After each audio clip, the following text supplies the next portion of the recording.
Assalamualaikum warahmatullahi wabarakatuh. Selamat sore dan selamat datang di Aslogi seri ke-114. Apa saja kutanya Himpunan Onkologi Ginekologi Indonesia. Aslogi merupakan webinar online series yang diselenggarakan oleh Hogi dan menjadi wadah diskusi sekitar permasalahan terkait onkologi dan ginekologi.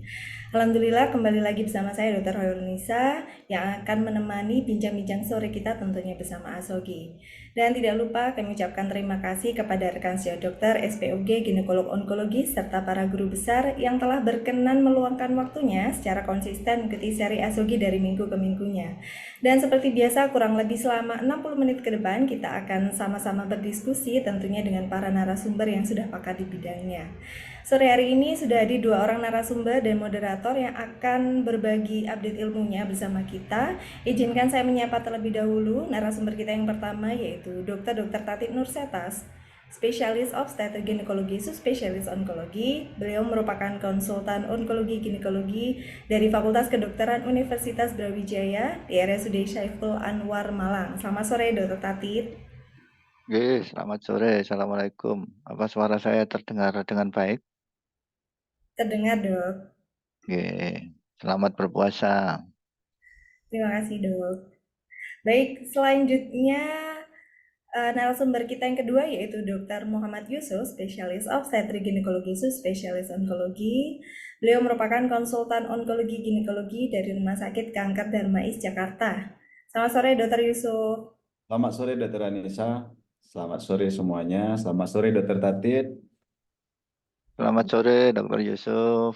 Dr. Yusran. Terima kasih Dr. Yusuf.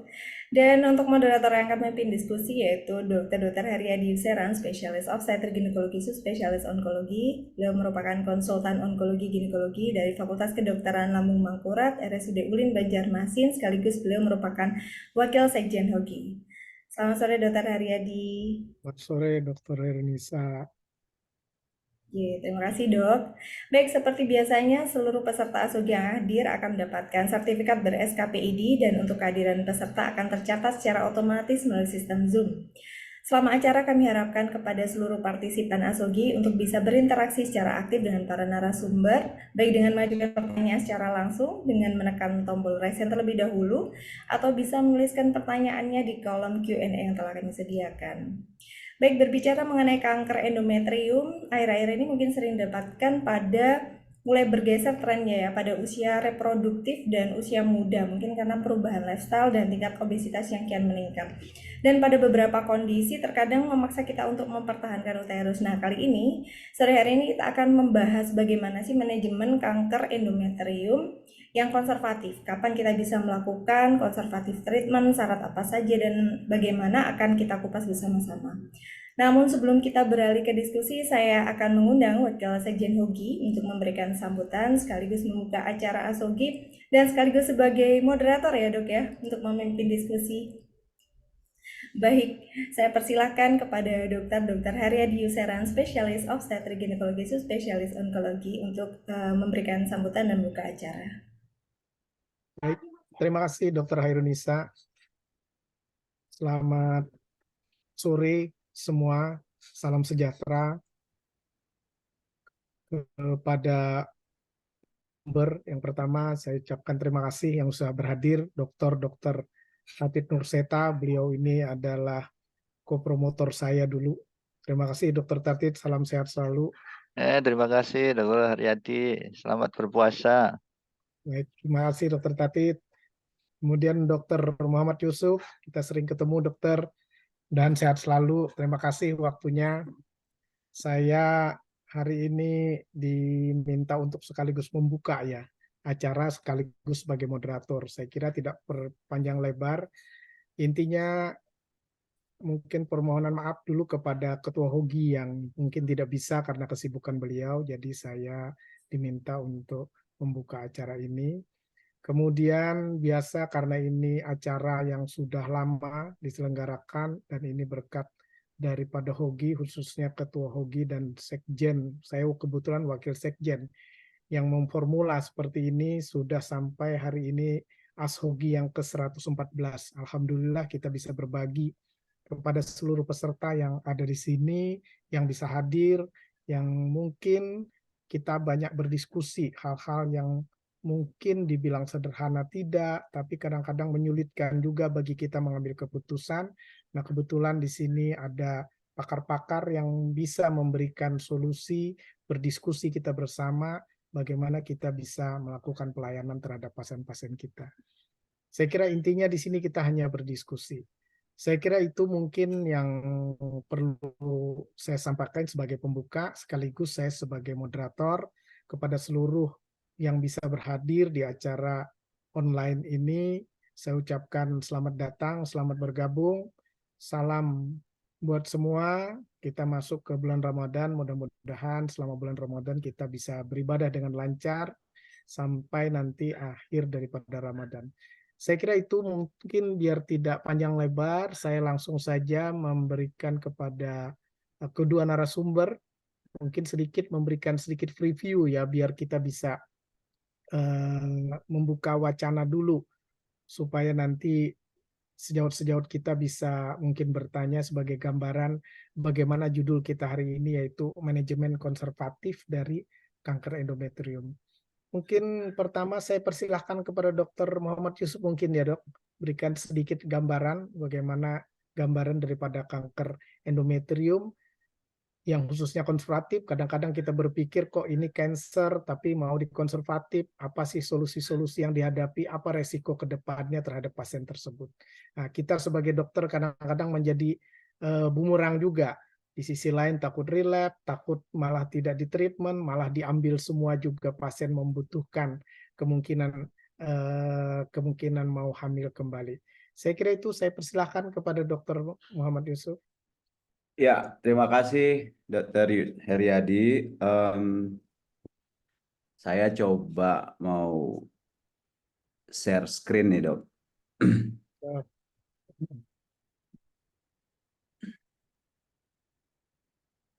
Ya, kira-kira apakah screen saya sudah terlihat dok, PowerPoint saya nih? Sudah kelihatan dok? Sudah ya dok ya? Mungkin di slideshow ya dok ya? Ya, tinggal di slideshow ya. Baik. Jadi sebenarnya ini saya diminta last minute ganti oleh Dr. Tovan. Kebetulan Dr. Tovan lagi ada di Swedia yang harusnya hari ini membawakan materi ini, tapi karena beliau sangat sibuk di Swedia, jadi kita tukeran gitu dok.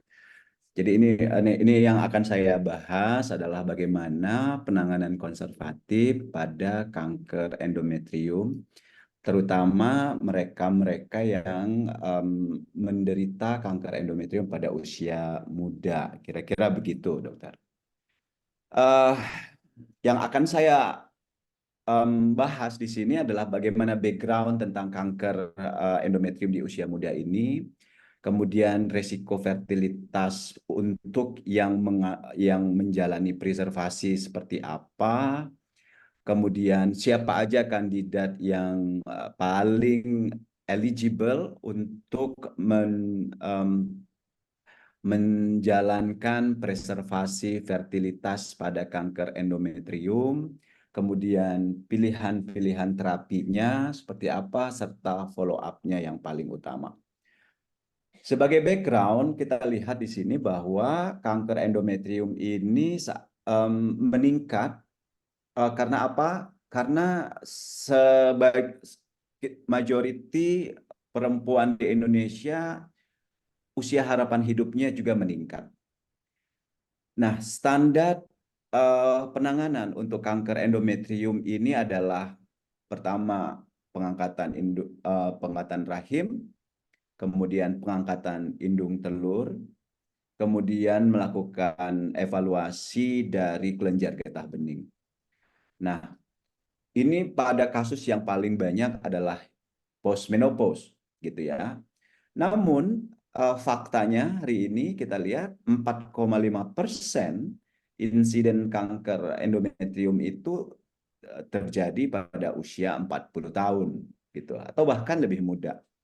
Nah, situasi ini otomatis berbeda dengan mereka yang tadinya kita temukan pada usia pasca menopause, di mana dengan melakukan hysterektomi tidak menjadi masalah, tidak ada considering dari fertilitas di sana.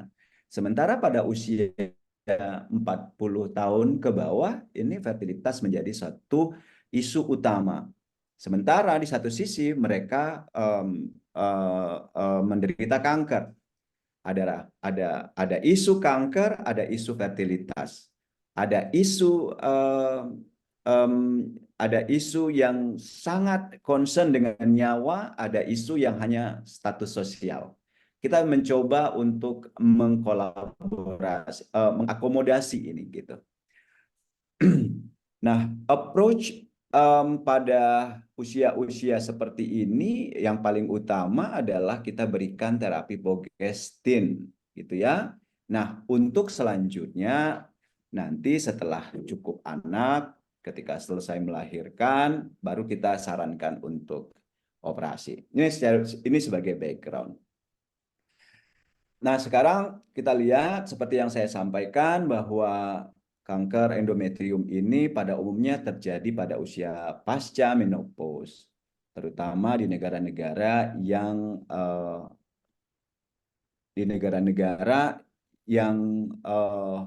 sedang berkembang. Tapi negara-negara yang sudah berkembang, usianya ini menjadi lebih muda, gitu ya. Usianya bisa menjadi lebih muda.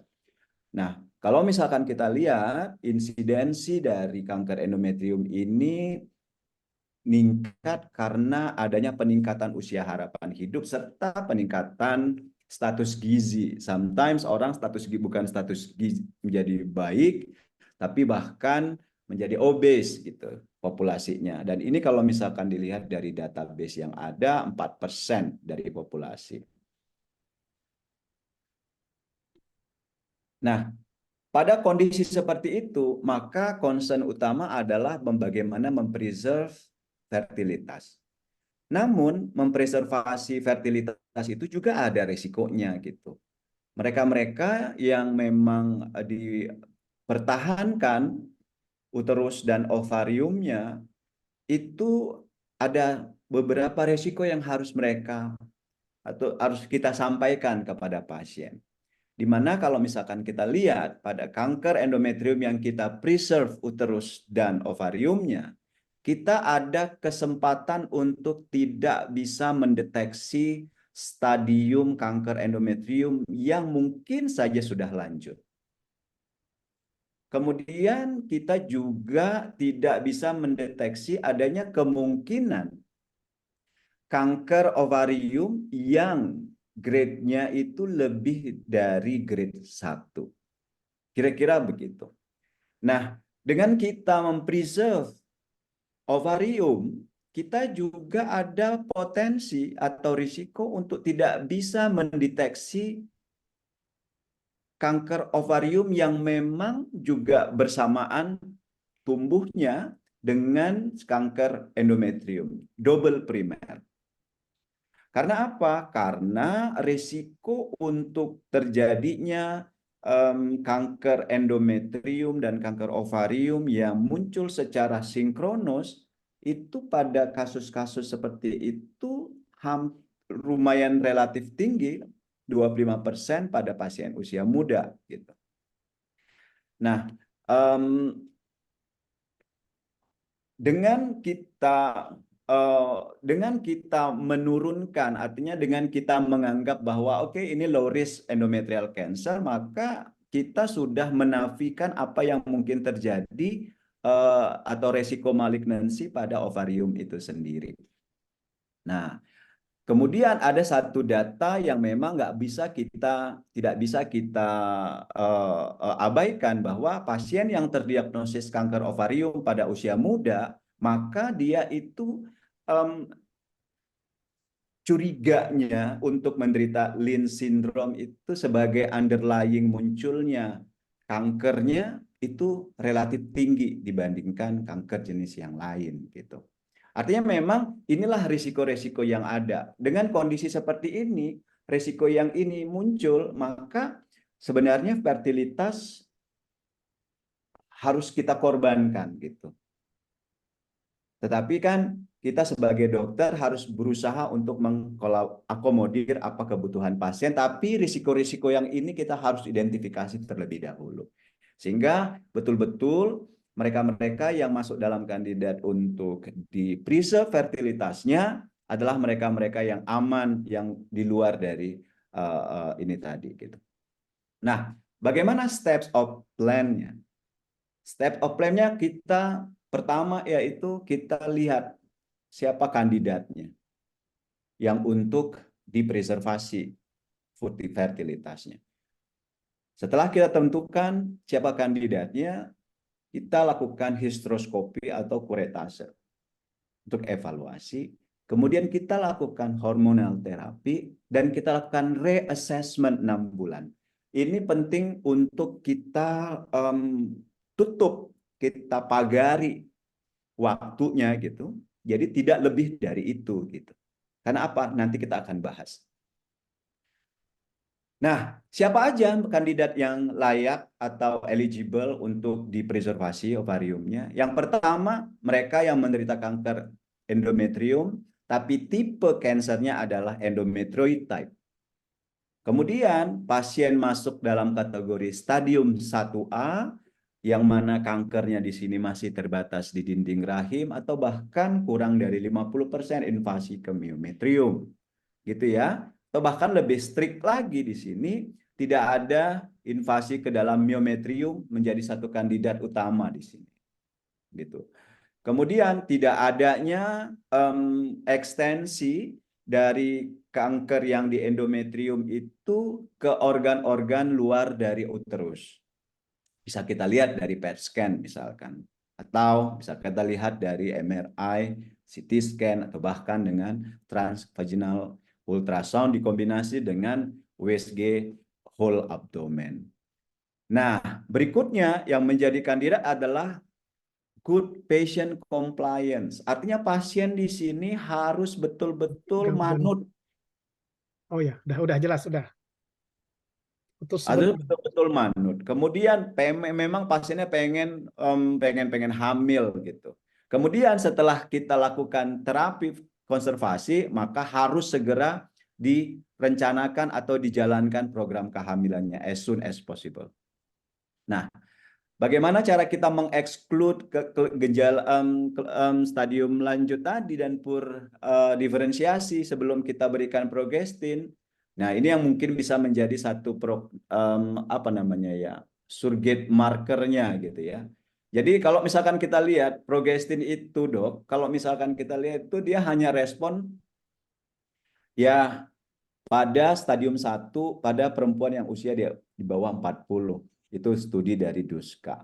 Tapi kalau misalkan pada yang sudah stadium lanjut, respon rate dari progestin itu akan turun. Gitu ya.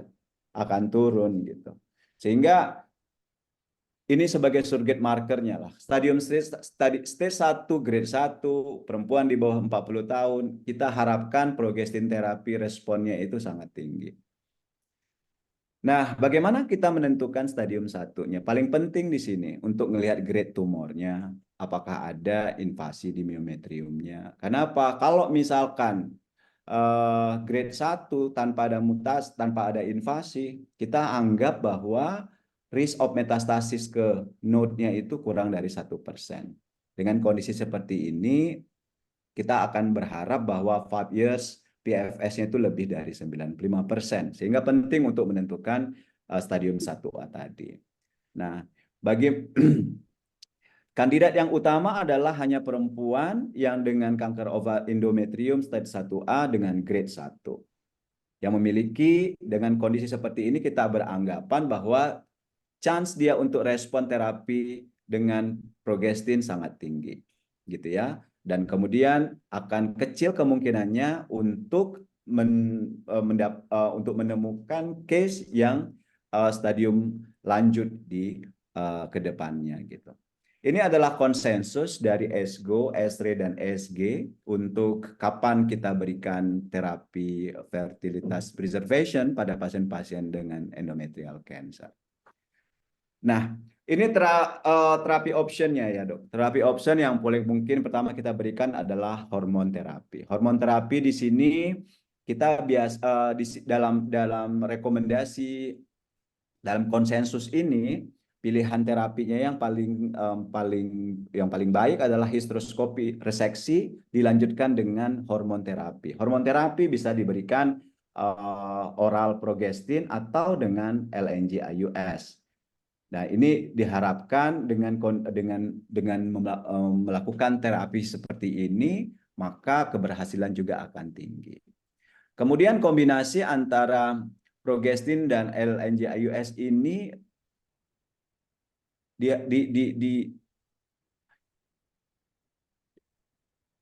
pemberian kombinasi antara progestin kemudian atau LNG-IUS berbarengan dengan histeroskopi reseksi tadi itu akan memberikan resiko recurrence yang lebih rendah. Kira-kira begitu. Dosis yang diberikan itu bisa dengan megestrol asetat secara oral 160 sampai 320 mg atau dengan medroksiasetat 400 sampai 600 mg per hari. Kemudian LNG dengan dosis 52 mg bisa diberikan sendiri atau dikombinasi dengan oral progestin. Nah, yang paling penting selain terapi hormon tadi, maka ini compliance pasien, weight control. Kadang pasien kita sudah jelaskan edukasi dengan baik gitu ya, tapi pasien sendiri compliance-nya tidak seperti yang kita harapkan, di mana memang berat badan menjadi satu isu yang memang sulit untuk untuk mereka turunkan. Saya kira ini adalah kedisiplinan dari pasien, di mana rata-rata beberapa case yang saya lakukan preservasi, hampir 80%-nya itu gagal untuk menurunkan berat badan. Nah, ini kita lihat complete response rate pada mereka yang diberikan kombinasi antara hormon terapi dikombinasi histeroskopi reseksi dengan oral progestin plus LNG-IUS, complete responnya itu didapatkan hampir 96%. Tapi kalau misalkan histeroskopi reseksi only plus oral progestin itu 95,3%, cukup besar juga. Nah, kalau misalkan histeroskopi reseksi plus LNG-IUS saja itu hanya 92,7%. Jadi dari konsensus ini mereka lebih menyarankan histeroskopi reseksi, oral progestin plus LNG-IUS itu dapat di atas 95% semuanya gitu. Durasi treatment 6-12 bulan menjadi interval yang memang harus disepakati. Artinya kita harus tahu kalau misalkan lebih dari 15 bulan pasien tidak berhasil untuk hamil, maka kita edukasi pasien untuk kita stop chance preservasi tadi. Nah, di sini penting kita bekerja sama dengan teman-teman konsultan fertilitas dan endokrin dan fertilitas gitu. Ketika kita konsep, kita terapi, kita konsep dengan hormon dan histeroskopi reseksi dan langsung kita kirimkan pasien untuk perencanaan kehamilan kepada teman-teman yang konsultan endokrin dan preservasi gitu. Tujuannya adalah mungkin yang paling utama adalah langsung program hamil. Kalau misalkan tidak berhasil, kita nggak boleh lebih dari 15 bulan. Kalau lebih dari 15 bulan, itu survival akan turun. Artinya kita minta pasiennya setelah gagal kurang dari 15 bulan, kita mintakan untuk diangkat rahim. Itulah yang jadi ini saya dok, presentasi saya hari ini. Nanti kita akan bahas dalam diskusi. Saya stop sharing dulu ya dok. Baik, dokter. Terima kasih. Kadang-kadang putus dokter Yusuf.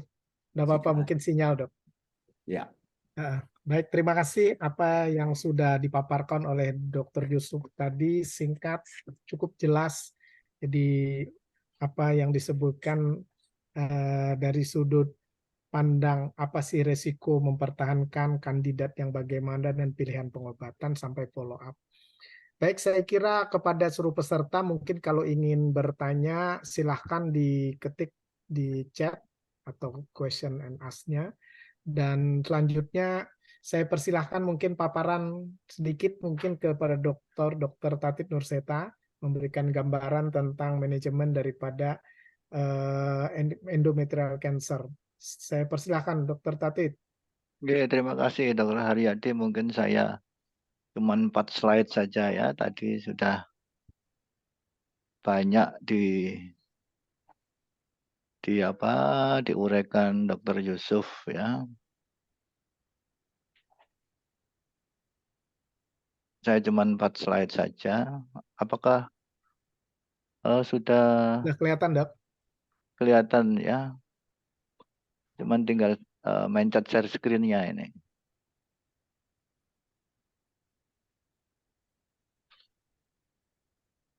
Kelihatan dengan baik ya, Dr. Haryadi ya. Cukup jelas. Jadi tadi sudah dijelaskan banyak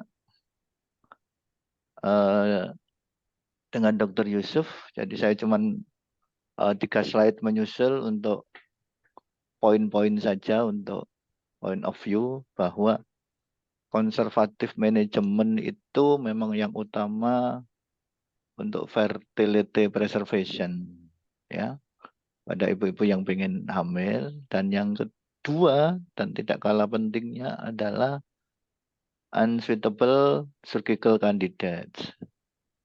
Ya, saya beberapa kali menemui pasien memang tidak muda lagi, tetapi dia alergi berbagai macam obat. Ya, terus kemudian ada halangan di bidang anestesi. Ya, ada bidang komorbid yang lain.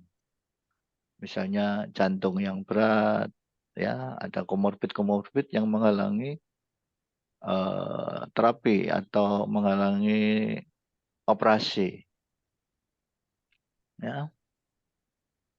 Nah, ada beberapa hal yang patut kita cermati bahwa stage 1A jenis low grade. Low grade itu jenis yang well differentiated ya. Harapannya adalah di mana masih banyak reseptor-reseptor progesteron di sana karena kita mengandalkan terapi dengan progestin gitu ya. Nah, tidak ada metastatic involvement ya. Nah, metodenya untuk melihat metastatic involvement atau risk faktornya itu metodenya bisa hysteroscopy, biopsi, kuretase, ya atau MRI, TV transvaginal, sonografi, ya. Itu modalitasnya untuk melihat dia ini masih di 1A atau lebih gitu ya. Atau, apa namanya modalitas yang kita punyai. Memang tidak bisa 100%, tapi itu yang kita punyai. Yang biasa kita gunakan, tadi sudah panjang lebar disebutkan, yaitu progestin only, ya menggunakan progestin atau levonorgestrel releasing pada IUD, ya Mirena atau jenis medroxyprogestin oral. Atau pilihan kedua yaitu progestin dan ablation, ya hysteroscopy resection. Pada tumor itu apa saja yang dilakukan ablation? Ablationnya itu apa saja? Yaitu endometrial yang berdekatan dari marginnya itu harus bebas. Ya, satu. Kedua, kita juga menyertakan myometrium underlying pada tumornya. Ya, dan ini tidak mudah karena pada stadium 1A yang sudah dikuret itu batas-batasnya sulit, tak tegas gitu. Batas-batasnya sulit. Coba bayangkan 1A, terus kemudian habis dikuret, Ya, 1A kan belum invasi pada myometrium, apalagi habis dikureta, repot itu nanti. Apalagi yang tidak itu, ya. Terus kemudian, nah ini slide terakhir. Jadi tidak kalah pentingnya adalah follow up after terapi, baik progrestin only tadi ataupun jenis progrestin dengan ablasi. Ya, yang tidak kalah pentingnya bahwa harus dilakukan histeroskopi dan imaging pada 6 bulan setelah terapi. Nah, setelah terapi itu ada berbagai macam responnya. Ya, ada yang complete respon, ada yang partial respon, ada yang poor respon. Ya, yang complete respon maka tadi kalau misalnya itu harapannya adalah hamil, maka dia harus segera hamil. Tadi dibilang totalite manut gitu ya, totalite manut. Karena kalau enggak, apalagi kita sendiri tidak mempersiapkan, maka tidak berhasil guna ya, harapannya bisa hamil ternyata hanya buang-buang waktu. Ya. Nah, apakah pasien itu kalau tidak segera hamil bagaimana? Nah, atau pasien itu menginginkan delay pregnancy, ya maintenance treatment harus dilanjutkan. Ya, dan selalu direevaluasi setiap 6 bulan. Ya, setiap 6 bulan. Ada beberapa yang mengatakan 3 bulan. Ya, 3 bulan. Tapi kita mungkin 6 bulan ini paling ideal. Bagaimana yang responnya parsial? Nah, kalau respon parsial dilanjutkan 3-6 bulan kemudian dengan terapi yang sama. Ya. Nah, kalau persisten baru di histerektomi. Ya, itu. Nah, bagaimana kalau yang poor respon sudah diterapi tapi tetap aja muncul? Ya, mungkin pilihannya adalah dilakukan surgical staging dengan TAHPSO. Ya, kalau tidak bisa dengan berbagai komorbid, ya mungkin pilihannya mungkin radioterapi kalau tidak bisa ya. Tapi dari berbagai literatur jarang yang mengusulkan itu. Ya, tapi kalau tidak bisa dengan komorbid atau kontraindikasi anestesi mungkin dengan radioterapi. Saya kira itu saja Dr. Haryadi yang bisa saya sampaikan. Terima kasih, Dr. Tatit, yang sudah. Kalau tanya jawabnya silahkan untuk lebih mendalam. Ya, ya, terima kasih kepada kedua narasumber. Jadi saya persilahkan kepada sejawat yang bergabung saat ini. Kalau pengen bertanya silahkan di kolom Q&A-nya Anda ketik. Nanti saya akan bacakan pertanyaan-pertanyaan yang sudah dipaparkan dari slide kedua narasumber. Ini ada satu pertanyaan kepada Dr. Yusuf ya, mungkin nanti bisa Dr. Tatit juga. Pertanyaannya adalah apakah MPA oral bisa digantikan dengan bisa diganti dengan DMPA? Kalau boleh berapa dosisnya dan apakah cukup efektif pada pasien 40 tahun pada P1A0 dengan endometrium stadium 2? Jadi PA-nya sudah disebutkan endometrioid dari kuretase. Mungkin Dr. Yusuf bisa menjawab dari pertanyaan Dr. Susana Suryadi. Saya Ya, persilakan kepada sejawat lain juga kalau mau bertanya untuk mengetik di kolom chat-nya. ya, jadi pilihannya memang kalau misalkan dengan DMPA, saya untuk efektivitas itu sangat kecil ya dok ya. Jadi hampir tidak bisa kita rekomendasikan gitu. Jadi kalau misalkan saya lihat ini dari studi yang ada, gitu ya, ada beberapa review dari beberapa studi gitu ya. mereka di sini memang DMPA yang biasa digunakan untuk pil KB tersebut tidak cukup kuat untuk menahan atau merubah sel endometrial cancer tadi untuk menjadi sel normal gitu. Jadi kurang cukup kuat itu. Jadi kok bisa saya sampaikan bahwa belum bisa mereplace MPA itu dari MPA gitu. Dan bahkan kalau misalkan saya nggak tahu apakah memang kenapa harus diganti dengan DMPA, apakah karena memang ketersediaan dari MPA itu agak sulit gitu di daerah atau seperti apa gitu. Atau memang DMPA ini lebih banyak karena kebetulan dipakai untuk KB gitu. Saya belum punya pengalaman untuk itu. Mungkin Dokter Tati ada pengalaman dengan menggunakan DMPA. Silakan Ya, Dok, mungkin jadi ada pengalaman Dok. saya punya pengalaman. Jadi betul sekali memang. Kalau pengalaman saya setelah kuretase, kemudian ataupun dengan histeroskopi dilakukan ablasi, itu DMPA masih bisa, ya asal reseptor progesteronnya positif, DMPA itu masih bisa kita kerjakan. Ya, memang hasilnya tidak sebaik kalau yang jenis localized ya, kayak Mirena itu. Kenapa? Karena setelah suntikan progestin asetat itu kembali ke normal, maksudnya kembali ke normal. Kalau kita ingin preservasi fertility atau segera hamil, itu kembali ke normalnya agak sulit itu.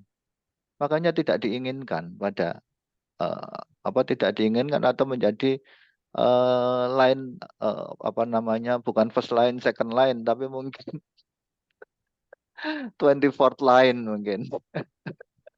Karena setelah diinjek ada yang ingin hamil atau fertility sparing itu sulit mengembalikan ke posisi normal gitu. Posisi normal setelah injeksi, karena menurut studi kan injeksi DMPA kan bisa sampai 12 bulan ke depan itu efeknya, karena depot kan itu. Tetapi pada yang operasi untuk kanker endometrium pada usia tua yang memang tidak menginginkan anak, tetapi karena masalah komorbid tadi, itu malah untung gitu. Karena satu, obatnya murah, setelah itu terapi terus itu. Gitu. Kalau pengalaman di kami seperti itu, ada kami beberapa kali pada orang usia tua, nona belum menikah dan lain sebagainya, ya dengan komorbid jantung, dengan masalah alergi, macam-macam, akhirnya ya kita terapi dengan histeroskopi, ablasi dan DMPA gitu. Saya kira itu, Dokter Haryadi, pengalaman kami. Baik Dok, terima kasih Dok atas jawabannya. Mungkin sambil menunggu kepada sejawat kita di dalam kolom chat nanti, mungkin saya sedikit berdiskusi, mungkin juga mudah-mudahan ini membuka wacana khususnya teman-teman kita yang ada di daerah yang selama ini apa yang disampaikan oleh kedua pembicara tadi, khususnya pasien-pasien yang memang kandidat untuk preservasi fertility ini, di daerah itu kadang-kadang patolog juga membaca mungkin tidak selengkap seperti yang di Jakarta ya, bisa mungkin membaca sampai type cell-nya, bahkan grade-nya juga yang disampaikan, LPSI. Tapi di daerah itu kadang-kadang hanya bisa menjawab adenokarsinoma begitu atau endometriokarsinoma.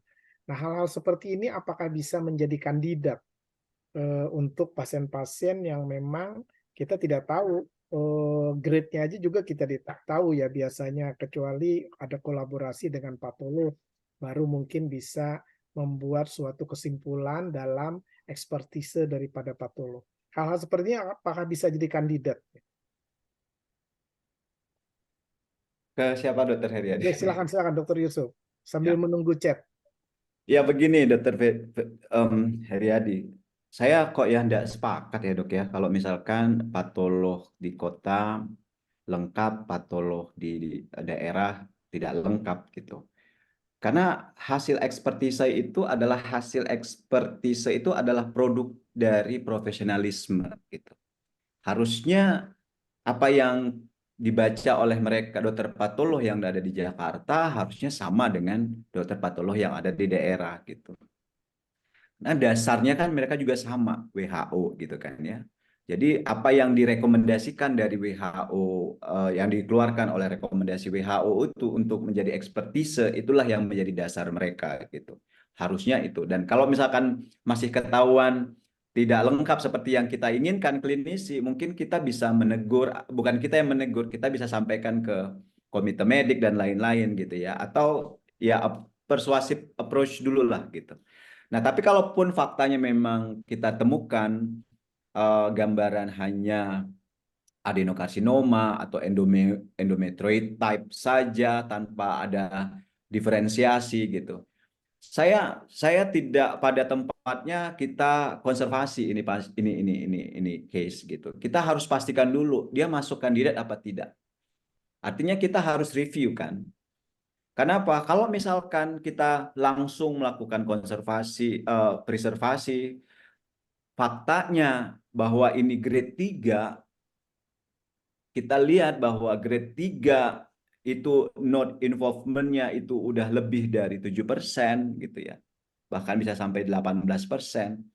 Put the patient into a dangers gitu kan. Artinya kita mengancam nyawa pasien ini. Kita dengan tetap melakukan konservatif treatment pada pasien ini, maka mungkin kalau istilah saya zolim gitu ya. Artinya kita udah tahu bahwa resiko kematian akan tinggi di sana, resiko recurrence akan tinggi gitu ya. Kita tetap melakukan itu maka kita akan zolim. Tapi jadi yang lebih penting, yang paling penting adalah kita evaluasi terlebih dahulu. Pastikan apakah ini adalah kandidat yang paling tepat atau tidak. Karena kandidat tadi tidak hanya terkait dengan stadium, kandidat tadi itu yang paling utama adalah compliance dari pasien juga. Karena umumnya Dok, pasien-pasien yang endometrium stadium yang di usia muda ini mereka datang dengan obesitas ya Dok ya. Mereka kita minta untuk menurunkan berat badannya sulit, nggak mau gitu. Karena apa? Karena memang puluhan tahun mereka sudah terbiasa dengan pola lifestyle yang mereka alami selama ini, yang mereka jalankan selama ini. Itu yang pertama. Yang ketiga, makanya saya bilang penting kita untuk langsung persiapkan pasien program kehamilan. Makanya di sini multidisiplin approach-nya itu paling utama. Di satu sisi kita siapkan untuk menahan progresivitas kanker, kita bantu, kita konsulkan pasien oleh teman-teman dari fertilitas gitu. Nah, kalau mau vulgar, mereka yang tidak punya uang di era BPJS, jika ingin rahimnya dengan endometrial cancernya gitu, nggak bisa. Kenapa? Karena BPJS belum talangin untuk IVF-nya kan Dok. Untuk cancernya oke, kita aman gitu ya, kita bisa tanganin. Tapi untuk IVF-nya itu di luar dari jangkauannya BPJS gitu. Artinya apa? Mereka yang tidak punya uang nggak bisa nih. Jadi mereka yang punya uang aja, berarti yang betul-betul kepengen hamil, yang punya uang, mereka bisa IVF, itu yang paling mungkin gitu. Tapi kalau misalkan nanti hamilnya gitu, udah lewat dari 15 bulan, mungkin tadi saya sedikit berbeda pendapat dengan Dr. Tatit. Beberapa studi itu kurang lebih dari 15 bulan stop. Kita nggak akan punya kasih waktu lagi untuk berandai-andai dengan hamil gitu. Karena tegas di sana studinya lebih dari 15 bulan nggak berhasil operasi. Kenapa? Karena kita karena ini tetap kita ngomongnya pasien kanker. Pasien kanker akan ada relapse. Once kansernya relapse, respon terhadap terapinya juga tidak akan lebih baik gitu. Itu yang kita cegah gitu. Makanya jika pasien, wah nanti dok saya mau cari duit dulu misalkan, kumpulin duit dulu misalkan, atau saya belum punya biaya dok untuk hamil, sehingga terus-menerus diberikan progestin oral tadi gitu. Nggak jelas waktunya kapan. Itu yang berbahaya gitu. Artinya 15 bulan nggak berhasil, stop. Pun demikian, apabila sudah berhasil hamil, setelah berhasil hamil juga harus kita angkat rahimnya gitu. Jadi kita biarkan pasien itu dengan kanker yang suatu waktu akan tumbuh kembali gitu. Kira-kira begitu, dokter. Baik, terima kasih Dokter Yusuf. Ya. Mungkin ada tambahan dari Dokter Tatit?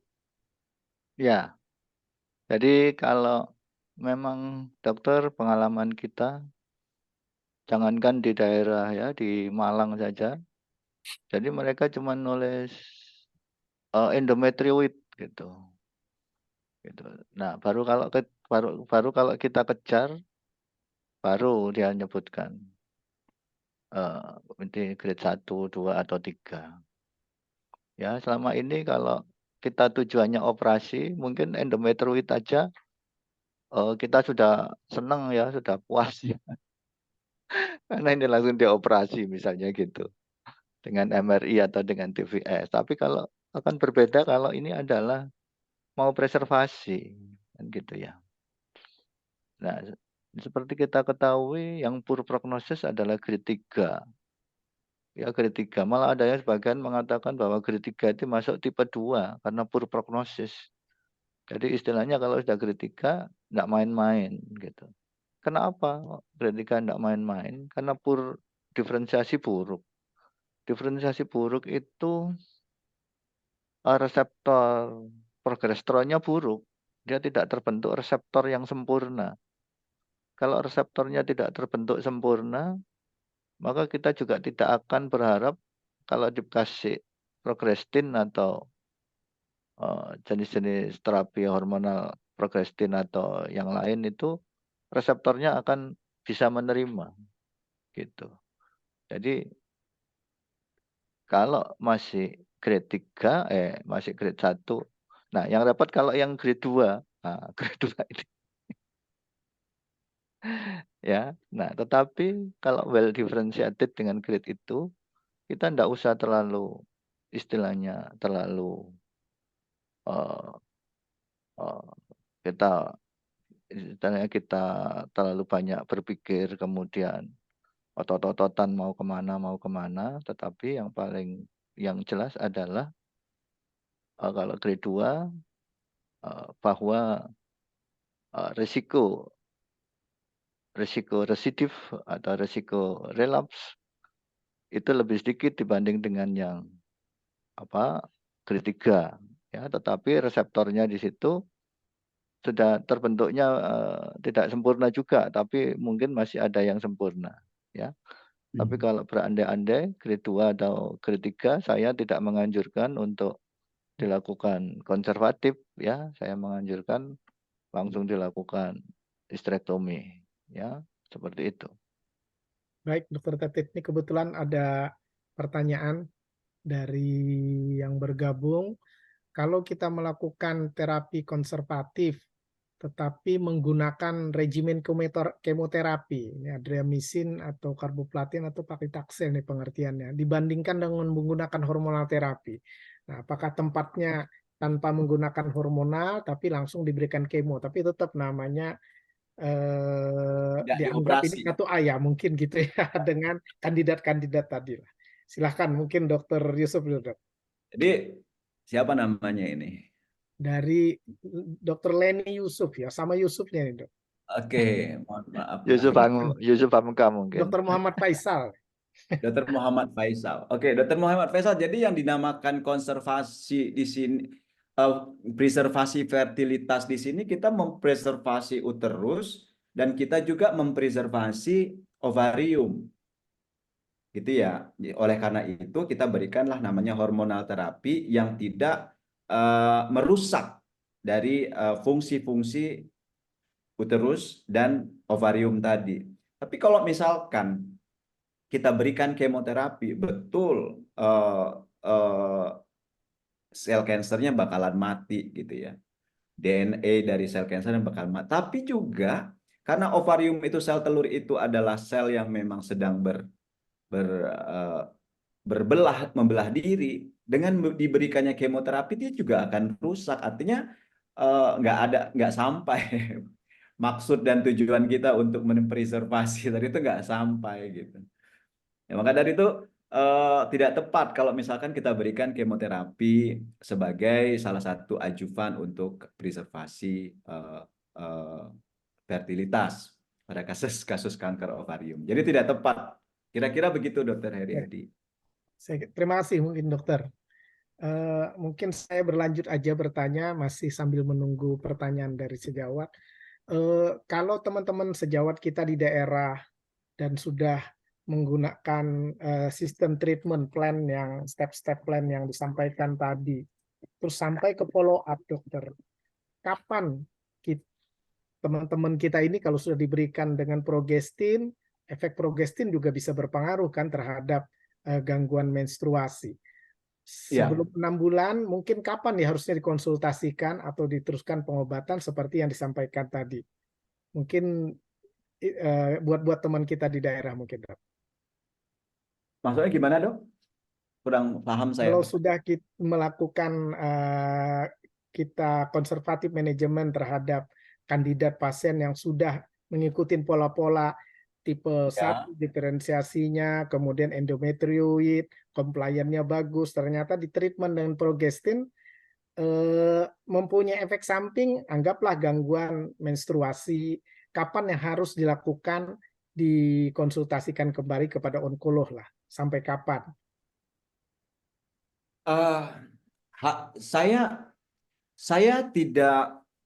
Saya mungkin nanti bisa dikoreksi oleh Dokter Tati atau Dokter Heriadi ya. Jadi saya tidak dalam posisi bahwa untuk kanker endometrium stadium 1A yang dipreservasi fertilitasnya dipegang oleh teman-teman SPOG karena lebih complicated untuk follow up-nya gitu. Tapi kalau misalkan untuk stadium 1A tanpa preservasi endometrium, tanpa preservasi fertilitas, oke. Langsung terapi, sistektomi, dan SOB selesai gitu ya. Karena ini problemnya adalah problem yang lebih complicated. Sehingga yang wajib dipegang oleh dokter, onkolog, dan juga satu dok yang ingin saya, nanti mungkin kita akan usulkan kita join dengan infertilitas ya dok untuk melihat case-case yang seperti ini, semacam ada grup discussion-nya gitu ya, supaya kita bisa mengawal ini pasien-pasien seperti ini. Karena selama ini kalau misalkan seperti saya sendiri nih, beberapa case ketemu di Darmais gitu ya, kita nggak punya dokter ahli endokrin di sana gitu. Jadi ketika dalam terapi, pasien akan cari endokrin sendiri dan saya tidak bisa berdiskusi dengan ahli endokrinnya gitu. In term system ya dok ya, in term system gitu. Jadi tidak follow up-nya kacau balau jadinya dok gitu. Kacau balau jadinya gitu. Makanya menurut saya ini adalah multifaktor approach. Jadi harus MDT. Pasien seperti ini harus dengan MDT di situ. Jadi disitulah dokter gizinya masuk, disitulah dokter onko-nya masuk, disitulah dokter endokrin dan infertilitasnya masuk. Jadi pasien seperti ini harusnya tidak dipegang oleh dokter SPOG umum karena lebih complicated. Kira-kira begitu dokter. Baik, dok. Terima kasih dok. Kita kadang-kadang kan sejawat itu kendala-kendala kalau di daerah, sementara pasien sendiri tidak mau juga dikirim, di sisi lain jadi membuat decision kita terhadap pasien ini bagaimana kalau kita kurang Ya. informasi. Saya kira Artinya kalau informasi misalkan seperti itu dengan kondisi yang tidak ideal, kita ya, juga tidak bisa memberikan hasil yang optimal kepada pasien. Gitu. Kira-kira kan ada setiap keputusan harus pasti ada konsekuensi gitu. Nggak semua keputusan itu harus ideal gitu kan ya. ya. Pasti ada konsekuensi dan konsekuensinya itu pasien sudah tahu dan dia sudah paham benar apa konsekuensi dari keputusan yang diambil gitu. Baik, Dok. Kita keterbatasan waktu, mungkin Ya. ada tambahan dari Dokter Tatit? Iya, Dokter Haryadi, memang kalau menghadapi pasien yang menginginkan kehamilan itu kadang bukan orang yang kaya saja, gitu. Betul. Betul. Ekonomi lemah pun kadang-kadang Pengen pengen pengen apalagi banget. belum punya anak gitu. Nah, itu memang kita memberikan visi prognostik gitu, visi prognostik kepada pasien itu, ya, bahwa risiko itu ya, risiko itu juga berhubungan dengan keputusan kita saat ini, kan gitu, ya. Kalau pada pasien-pasien yang pengen punya anak, terus kemudian kehamilannya pengen alami, ya pilihannya cuma satu itu, Dokter Haryadi. Jadi pilihannya cuma satu. Kalau misalnya di sana tidak ada endokrin, apalagi bayi tabung, apalagi preservasi, atau lagi ovum preservasi, pilihannya satu. Jadi satu selektif kriteria pada yang memang usia muda, terus kemudian well differentiated, ya, 1A betul. Kemudian kita terapi dengan good response, ya. Terapinya jangan pakai depo DMPA, ya, pakai pakai Mirena, ya. Terus kemudian kita lihat, ya, kan kita punya waktu itu. Kalau well diff grade 1 itu kan risiko residifnya atau kambuhnya lebih lama gitu ya, bisa sampai 5 tahun gitu ya. Nah, dari situ tetapi kalau pada apa namanya pasien yang grade 1 dengan terapi progrestin ini, kita sebagai dokter harus memberikan bahwa kalau dilakukan inseminasi, maksud saya yang bisa dilakukan oleh dokter kan paling tinggi kalau pada pasien dengan keterbatasan kan inseminasi, ya dok, ya Dokter Haryadi ya. Ya.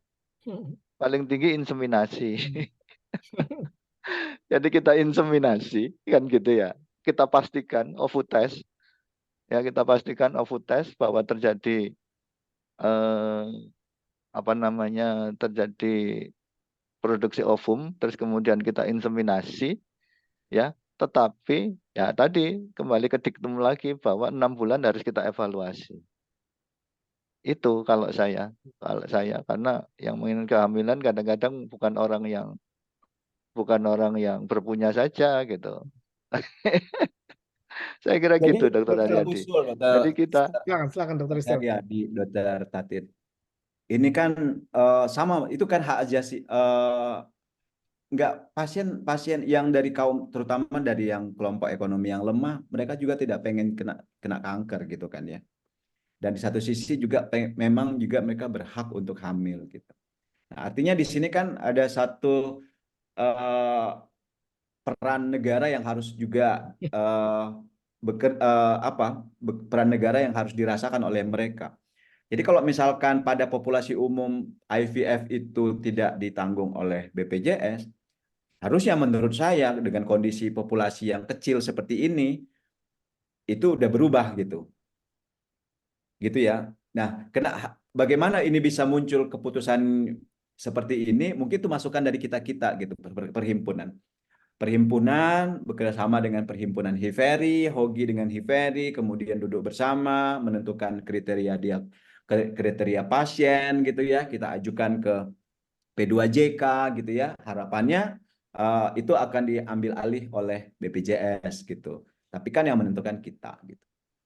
Itu kira-kira usulannya begitu sih, Dok. Jadi sama seperti Dokter Tarik tadi, orang dengan ekonomi lemah juga punya harapan untuk punya kehamilan, tapi di satu sisi secara ilmiah proses penyakitnya ini akan menjadi lebih buruk kalau misalkan dia hamilnya lebih dari 15 bulan. Saya katakan seperti itu. Sehingga dia harus buru-buru untuk hamil nih.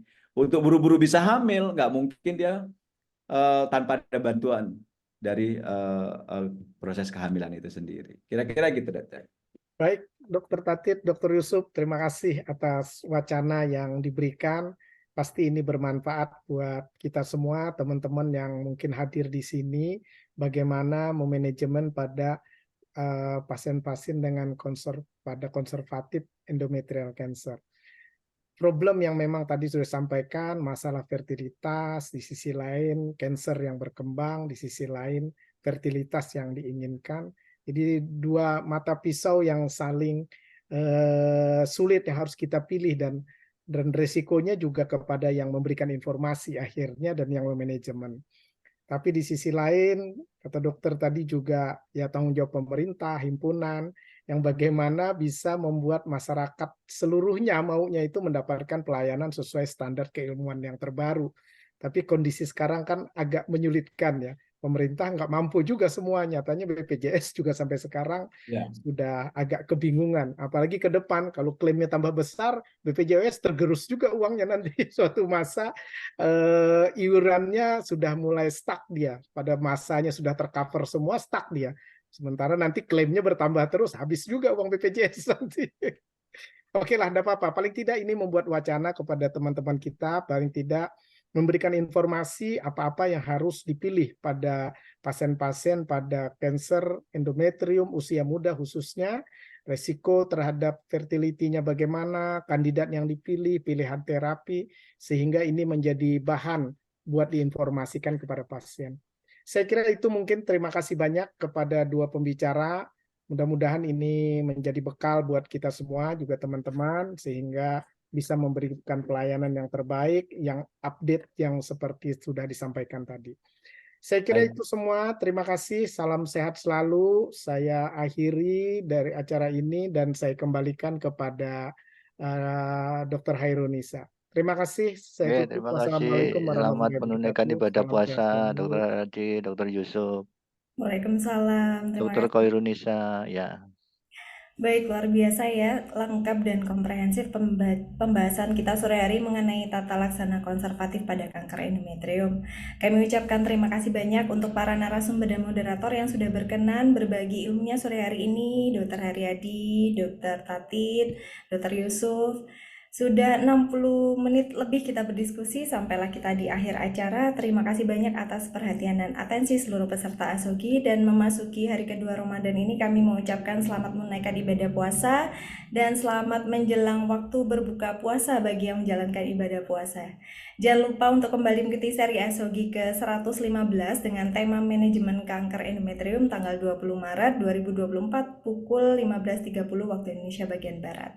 Sampai jumpa di ASOGI seri berikutnya. Kami undur diri. Wassalamualaikum warahmatullahi wabarakatuh. Waalaikumsalam warahmatullahi wabarakatuh. Terima kasih.